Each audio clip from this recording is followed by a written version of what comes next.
kvėpavimo takai nėra sterilūs. Ir ilgą laiką buvo manyta, kad tiek ir, pavyzdžiui, šlapimo pūslė, kad šlapimas, kad daugelį vietų pas mus viskas yra sterilu ir ten niekas negyvena. Nėra jokios bakterijos, nėra jokio viruso, grybo. Tačiau mes turim gyventojus ir kvėpavimo takuose.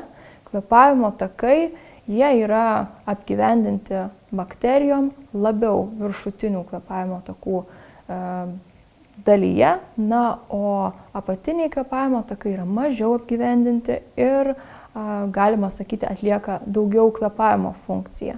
Neracionalaus antibiotikų vartojimo pasekmės yra ne tik trumpalaikės, tai viduriavimas ar virškinimo trakto kiti sutrikimai, tačiau neracionalus antibiotikų vartojimas gali turėti ir ilgalaikių pasekmių.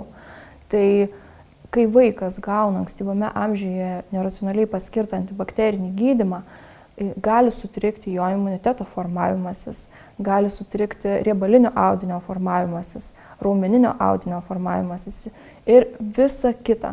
Iš tikrųjų, mikrobiotos pakitimai, kuriuos sukelia neracionalus antibiotikų paskirimas, gali turėti įtakos ir viso kūno ląstelių formavimuisi, raidai ir tai yra ilgalaikės pasekmės. Mikrobiota kvėpavimo takuose turi savo funkcijas.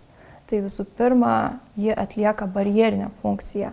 Tos visos geros bakterijos, kurios gyvena mūsų kvėpavimo takuose, jos sudaro barjerą, kad tos blogos bakterijos, virusai nepatektų į mūsų organizmą.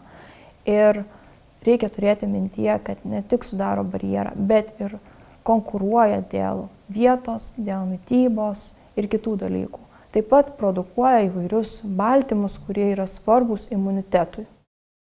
Teisingas būdas kosėti, natūralus būdas nebekosėti. Prohipred malšina uždegimą ir panaikina kosulį. Prašome įdėmiai perskaityti pakuotės lapelį ir vaistą vartoti kaip nurodyta. Netinkamai vartojamas vaistas gali pakenkti jūsų sveikatai.